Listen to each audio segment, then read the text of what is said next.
धन्यवाद उपसभापति महोदय।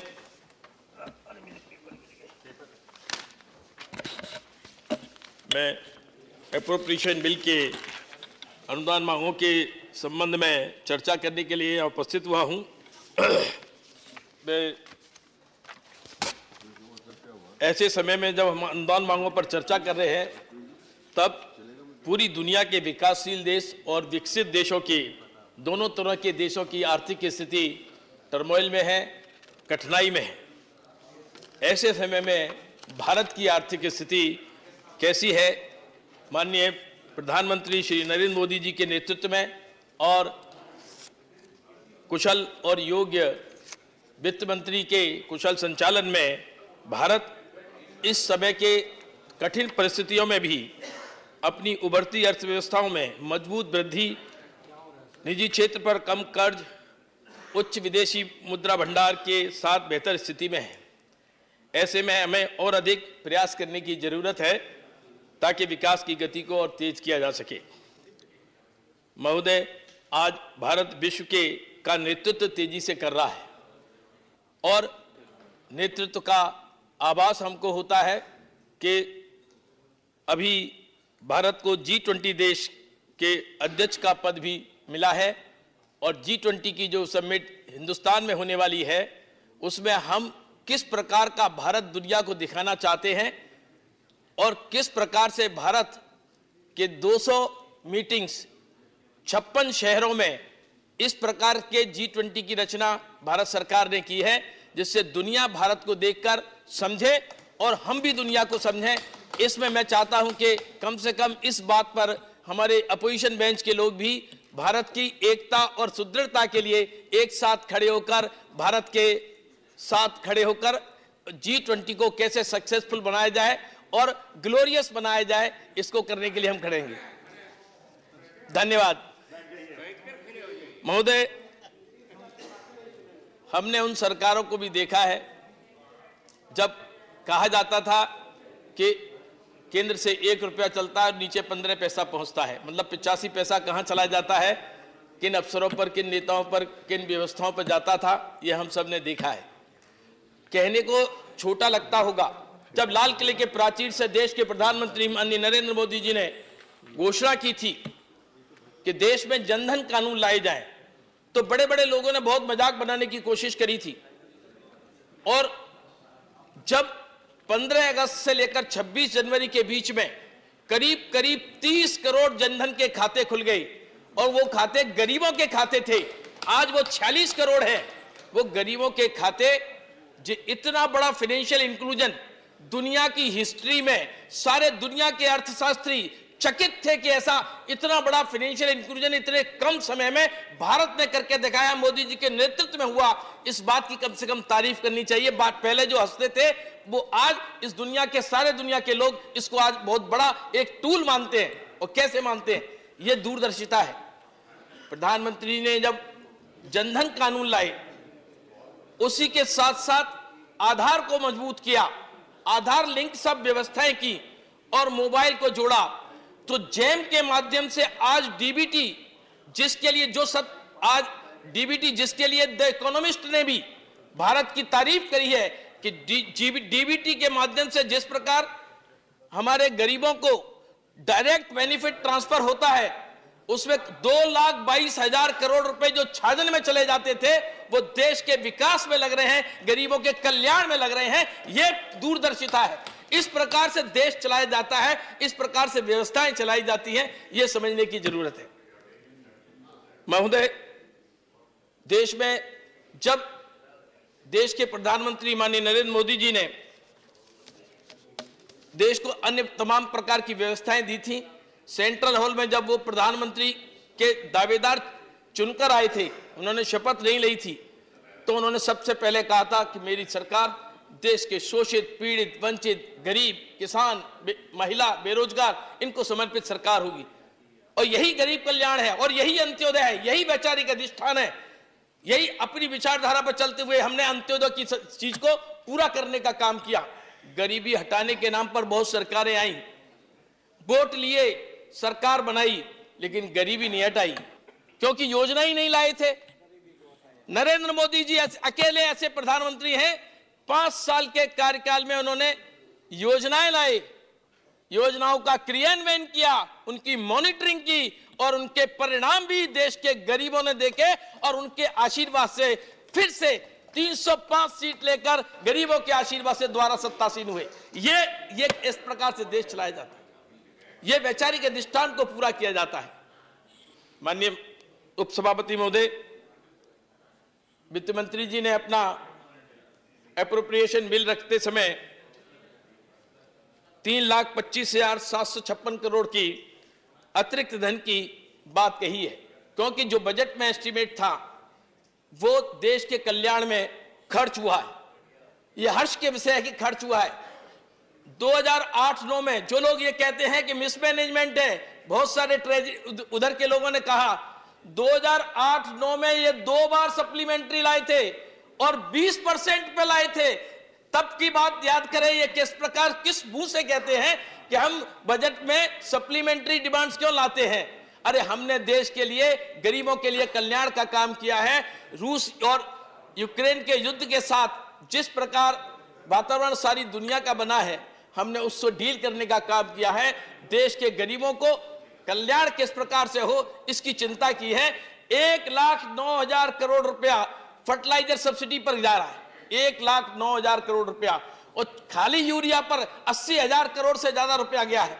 और वो यूरिया जिसकी पहले कालाबाजारी होती थी आपके राज में, और सारा सदन जानता है कि किस प्रकार से जब फर्टिलाइजर बढ़ते थे तो लाठी मार होती थी, लाठी चार्ज होता था, किसानों को यूरिया समय पर नहीं मिलती थी, डंडे मिलते थे। आज यूरिया के लिए ऐसी कोई व्यवस्था नहीं है।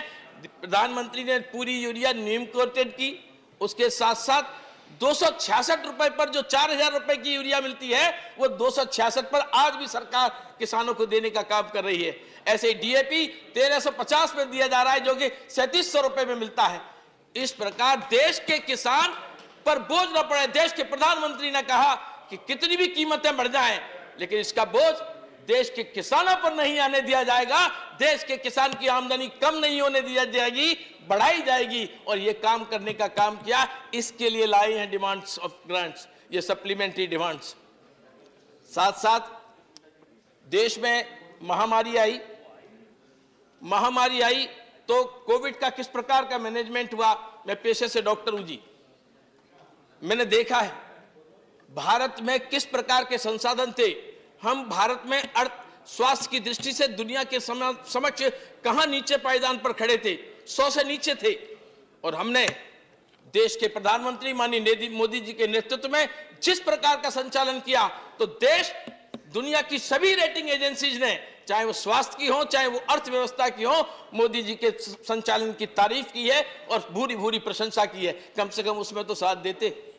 लेकिन और उस समय स्पेनिश फ्लू आया था 1916-17 में, 5 करोड़ लोग मारे गए थे। जितने लोग बीमारी से नहीं मरे थे, उससे ज्यादा लोग भूखमरी से मरे थे। देश के प्रधानमंत्री ने दृढ़ संकल्प किया कि चाहे जो परिस्थिति हो, मेरे देशवासी, मेरे भारतवासी भूखमरी से मरने नहीं दिया जाएगा। 80 करोड़ लोगों को 5 किलो राशन हर महीने देने का काम किया। इसके लिए हम सब्सिडी लाए, इसके लिए हम डिमांड्स ऑफ ग्रांट लाए। इस पर भी आपको आपत्ति होती है। देश के गरीबों को अगर खाना जाएगा, देश के, ये छोटी बात नहीं है।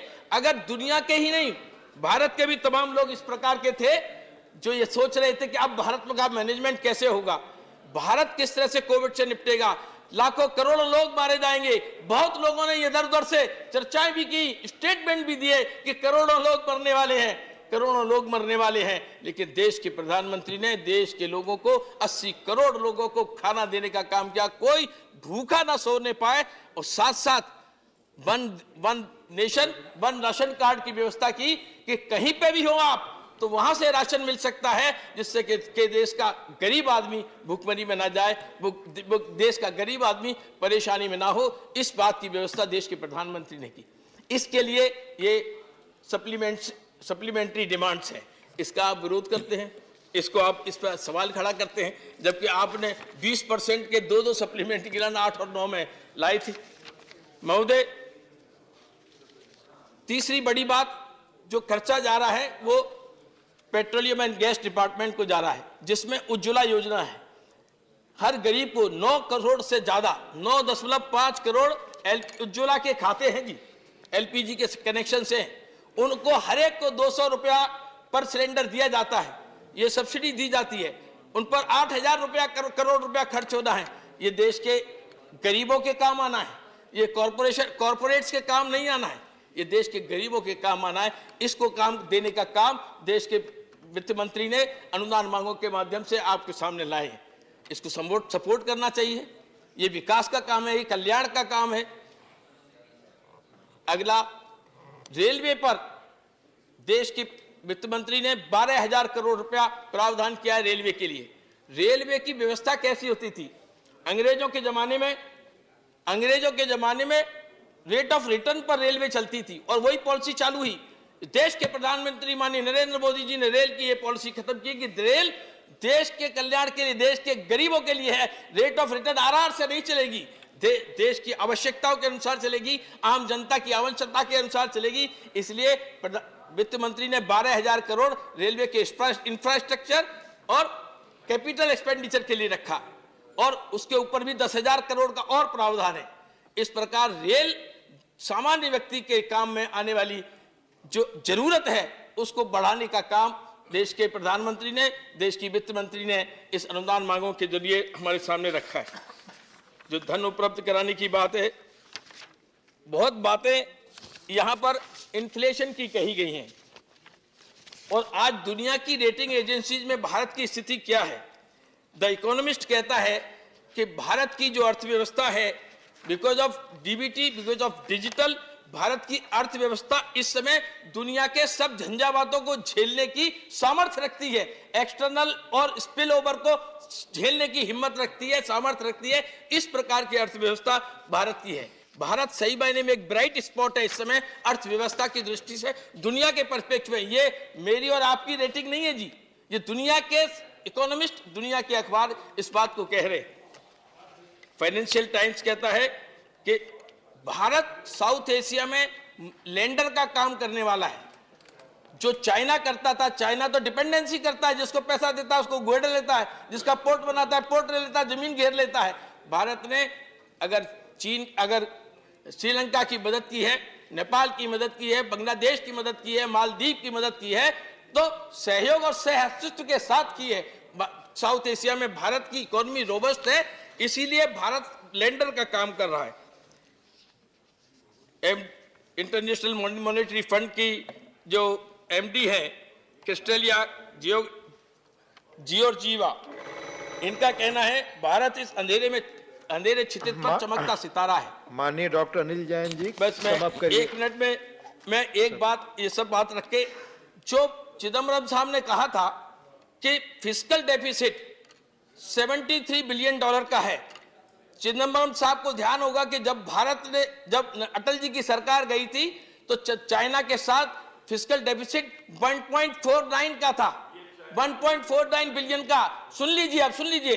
और जब इन्होंने सरकार छोड़ी तब 36 बिलियन का डेफिसिट था, अर्थात 2500% अधिक था। और अब हमने आज 73 है तो इनसे 100% अधिक है।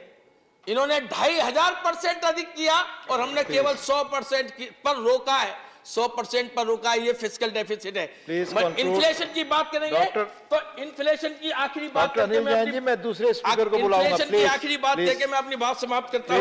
नहीं, आप समय ले रहे हैं पार्टी का। 1966, 67, 83 इंदिरा जी के समय से लेकर और चिदम्बरम जी के समय 1997। Mister Anil Jain, please call